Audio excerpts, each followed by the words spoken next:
Están por aquí, Bruno Calleja Escalona. Bruno, ¿qué tal? ¿Qué tal? Aquí Buen estamos. martes, ¿cómo lo llevas? Bien, pues nada, aquí a hablar un poco de historia, como solemos hacer cada semana. Cada martes. Ese Logroño en blanco y negro que siempre nos hace un recorrido por el Bruno. Y en este caso, ¿a dónde vamos a viajar? Está relacionado con los maestros, Sí, ¿eh? eso es. Pues bueno, vamos a acercarnos un poco a la historia de la Escuela de Magisterio. Escuela de Magisterio, bueno, así un poco a bote pronto, entonces, pues bueno, nos puede sonar dónde la ubicamos, porque bueno, en la actualidad pues no hay. Bueno, hemos de decir que ¿Dónde la ubicamos? Para quienes ahora mismo no lo como conocemos. tal no hay lo que es una escuela de magisterio.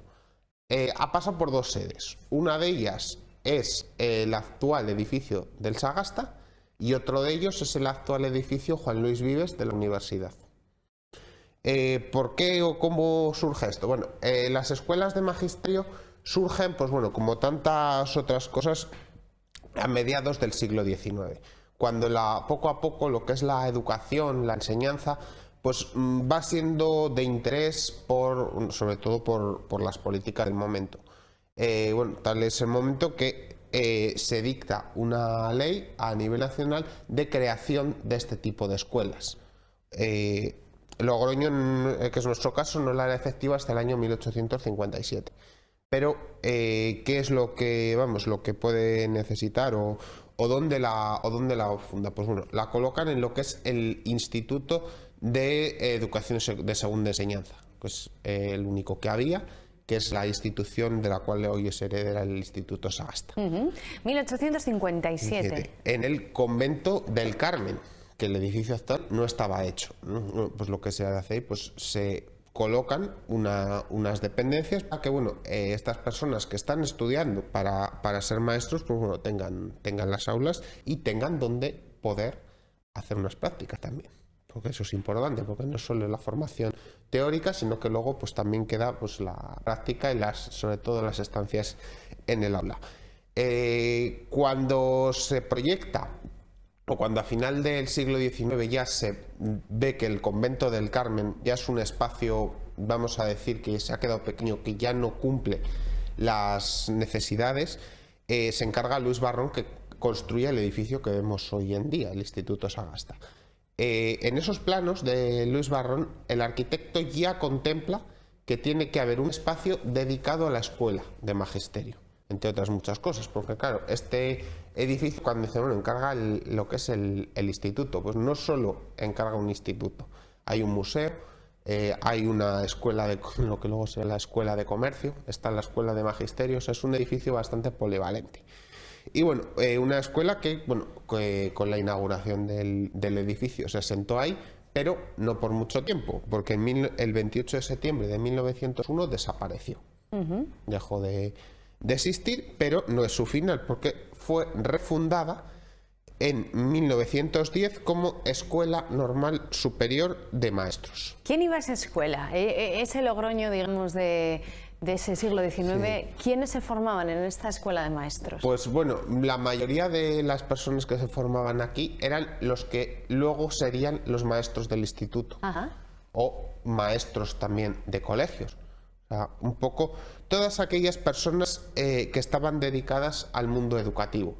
Claro, el Logroño del siglo XIX, mucho de ello está marcado pues sobre todo por la institución, la enseñanza, pues bueno, está en manos sobre todo muchas veces de instituciones religiosas, y poco a poco este tipo de escuelas públicas van ganando terreno.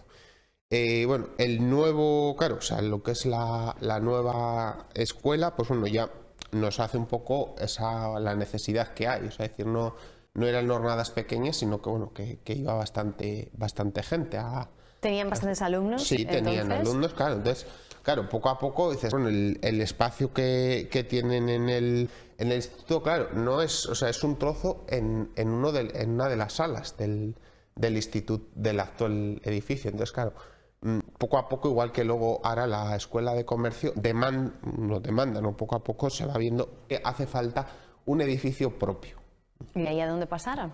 De ahí, bueno, lo primero que hicieron fue encargar a la Diputación, decir, bueno, oiga, necesitamos un edificio nuevo, ¿cómo lo podemos ¿Qué hacemos? Pues bueno, lo que se encargó al entonces ministro de Educación, que buscase un terreno.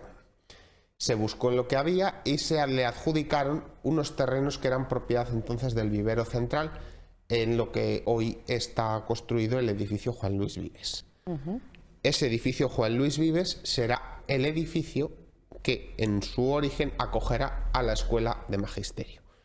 ¿Qué podemos decir? Pues bueno, que perteneció a la Diputación, como digo, y que bueno, pues se encargó un proyecto que pues, a día de hoy, por desgracia, no lo tenemos.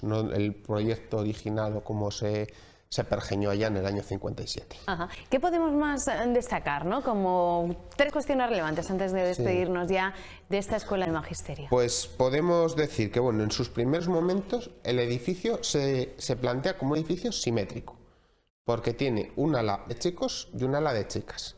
Y el medio tiene un gran salón de actos que, bueno, digamos que sirve de punto de unión.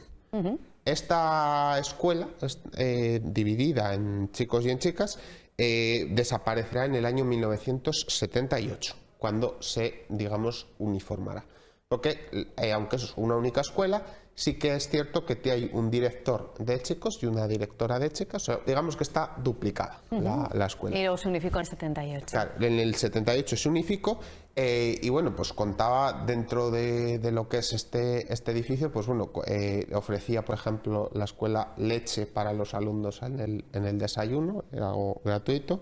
Y que bueno, un poco la división de cómo era, porque claro, vemos un edificio muy grande, pero claro, además de lo que es el edificio de formación, había unos alumnos. O sea, había una escuela donde se daban las prácticas, que ocupaban el semisótano y los primeros. O sea, que los alumnos iban a ese edificio para que les dieran clases a esos profesores en prácticas. Correcto, eso es. Eso es un poco la aneja magisterio, que se llamó, que luego con el tiempo dio lugar al Colegio Caballero de la Rosa, cuando en los años 80 finalmente desaparece lo que es la aneja magisterio y desaparece esa escuela de maestros, que luego un poco heredera es la facultad de la actual universidad.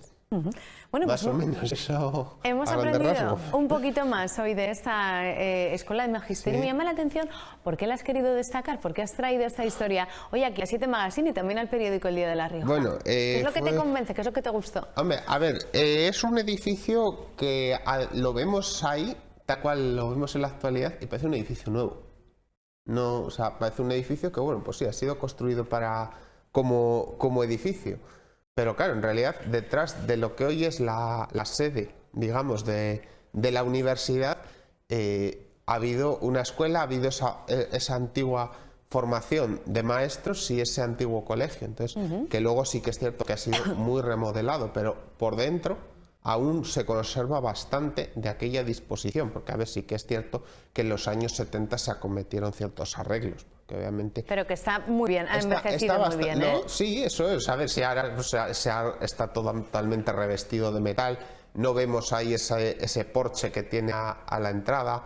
Por ejemplo, lo que es el salón de actos, que era pues a partir de ahora en 2 niveles.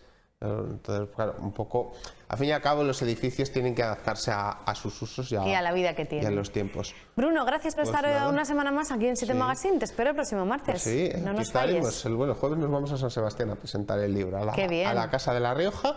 Entonces el martes os contaré algo. A ver, nos cuentas qué tal por Donosti, funciona este libro, la Casa de la Casa La Rioja.